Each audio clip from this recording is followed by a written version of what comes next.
Daily taste the daily. Telugu సినిమాల్లో కొత్త trend కనిపిస్తోంది. ఇన్నాళ్ళు హీరోలకు మాత్రమే elevation scenes, special background scores ఉండేవి. కానీ ఇప్పుడు పరిస్థితి మారింది. విలన్స్ కి కూడా అదే స్థాయిలో ఎలివేషన్ ఇస్తున్నారు. రీసెంట్ బ్లాక్ బస్టర్స్ లో ఈ ట్రెండ్ మరింత ఎక్కువగా కనిపిస్తోంది. విలన్ రోల్ ని కూడా హీరో లెవెల్లో డిజైన్ చేస్తూ సినిమాకి కొత్త హైప్ క్రియేట్ చేస్తున్నారు. పవన్ కళ్యాణ్ నటిస్తున్న ఓజీలో ఇమ్రాన్ హాష్మి విలన్ గా నటిస్తున్నారు. హీరో బర్త్డే సందర్భంగా విలన్ క్యారెక్టర్ టీజర్ వదిలిన మేకర్స్ సినిమాలో ఆ క్యారెక్టర్ కు ఉన్న ఇంపార్టెన్స్ ను రివీల్ చేశారు. Imran screen presence, stylish treatment కు మంచి రెస్పాన్స్ వస్తోంది. పవన్ లాంటి పవర్ఫుల్ హీరో ఉన్న ఓజీలో విలన్ క్యారెక్టర్ గురించి కూడా డిస్కషన్ జరుగుతోంది.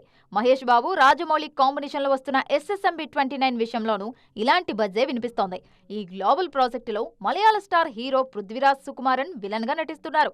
ఈ క్యారెక్టర్ గురించి ఇంటర్నేషనల్ లెవెల్లో డిస్కషన్ జరుగుతోంది. మిరాయి మూవీలో మనోజ్ క్యారెక్టర్ కూడా బాక్స్ ఆఫీస్ ను షేక్ చేస్తోంది. రీసెంట్ టైమ్స్ లో ఈ ట్రెండ్ ను తెర మీదకు తీసుకొచ్చిన సినిమా యానిమల్. ఈ సినిమాలో తెర మీద కనిపించింది కొద్దిసేపే అయినా బాబీ డియోల్ క్రియేట్ చేసిన ఇంపాక్ట్ అంతా ఇంతా కాదు.